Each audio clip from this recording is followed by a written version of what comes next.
nomndeni ke ngalokho sinake kuthembisa sinake insizwa ke usicelo ke asikubingelele sikwamukele emsakazweni Zulu FM namhlanje ke XM. Angibingelele Bhutusika, ngibingelele abalele emakhaya, ngiphinde ngibingelele njonke imanagement yeZulu FM egameni kaJesu. Begameni kaJesu akasibheke insizwa usicelo Ngcobo ko usicelo ungubani wakwabantu qhamuka kubulendaba. Usicelo ungokwaNgcobo uzalwa eMakhasaneni khona lapha nje eduzane, ezalwa intombi kaBiyela, kodwa ke manje ke ngenxa ukuthi ke abazali basesebekhulisa umzi kaMkhulu baseke beya lapha emakhosini eScotphola la ngikhona kanje ngamanje, kodwa ngenxa umsebenzi ke ngahlangenyuka nje ngiphusha wona umsebenzi lo.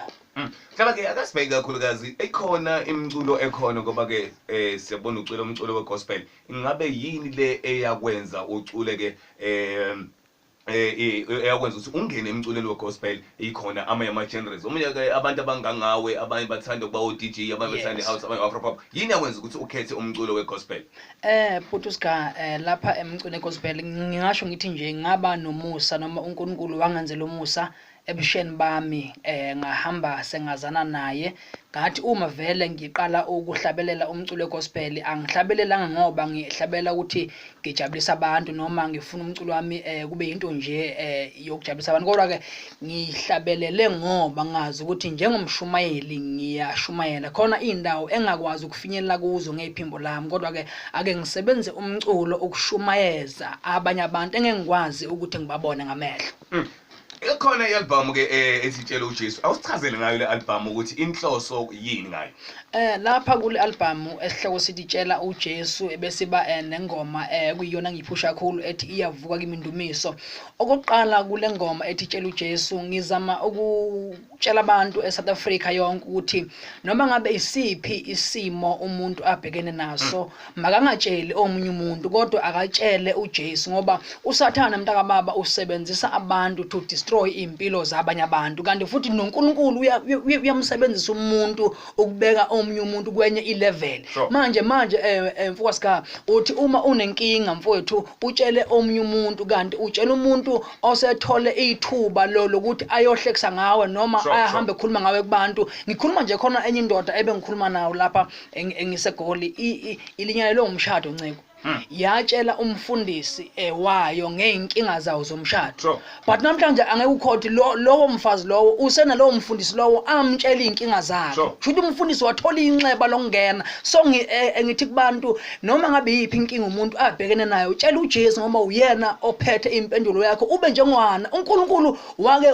wabuka uHana engamathola abantu anesidi isikhathi ethandaza ethi Nkosi ngiphi umntwana ukuze nami ngibuka abantu. uNkulunkulu wangaphendula enawo amandla ukuphendula until uHana ashintshe ingqondo athi Nkosi ngiphe umntwana engizomnikela kuwe. Kwakhana uNkulunkulu ephendula. Ngamanye amazwi mawutshela yena unamandla ukuphendula noma ngabe isiphi isimo uyaphendula.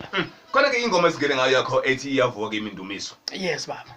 Awusichazele iyavuka kimi indumiso. Khomdo inhloso uhleli phansi uyicabanga yipi message ofuna idlule iyavuka kimi indumiso? Yes baba, uma ngikhula before nje ngisindiswe babazi abafethu abaningi engikhule nabo eMakhasaneni ngikhule ngiwumfana nje lale ngekho futhi nje nethemba ukuthi ikhona into enhle eyokiphume kwaNgcobo noma iphume kumfana emndenini wami, ngoba besizalwa kwifamily ebukeka idelelekile, kodwa uNkulunkulu mfowethu uwangenzela umusa. Ngame amazwi nje before ngiphendula mfowethu, ungazalwa emndenini ophuwa kodwa wena uyayikhethela impilo.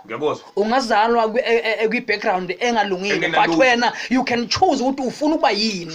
Ngame amazwi ungavumeli i-background yakho iphaza ifuture yakho, ungayibukeli phansi ngenxa yefamily ozala kuyo, ngoba uThixo ukubeke kuyo ngoba ekuthemba ukuthi you can change that situation ozala kusona. Le ngoma mfowethu ethi iyavuka kimi indumiso ingoma kakhulu ehleli enhlizweni yami, ngoba ngiyakhumbula nami mfowethu uma ngikhula ngahamba ngayiGoli ngimncane kakhulu, ngingazi umuntu wani eGoli.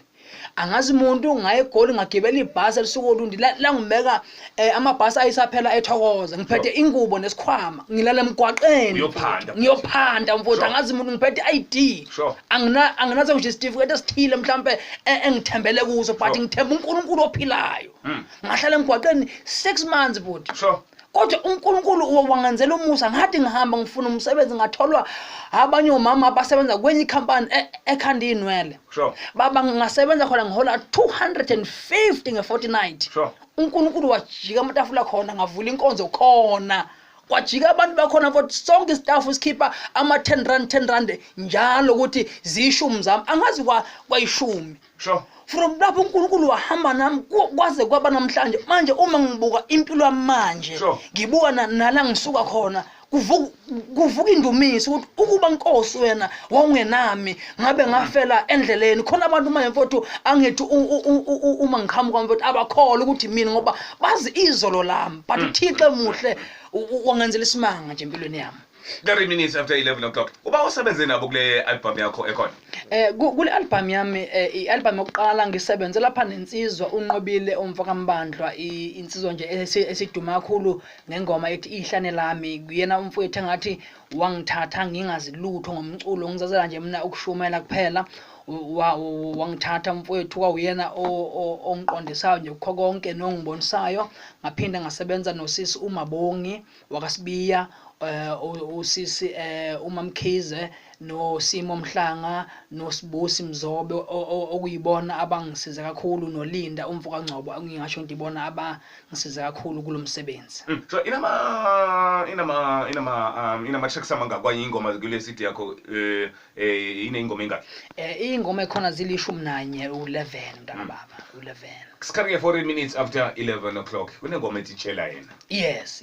Yiyo lebuyisho ukuthi tshela uJesu. Tshela uJesu baba. Tshela uJesu. 40 minutes after 11 o'clock masibuya ngapha okuziba khona ufuna ukukubuza kuyena ke usicelo 0725369068 okanye 0764173853 mayisende SMS ku 0632194471 seyichazile wachaza zonke izinto and umfana osemncane but okuzwayo uphuma ngaphakathi ungayisiyela ukuthi umuntu omdala umuntu osemncane tshela yena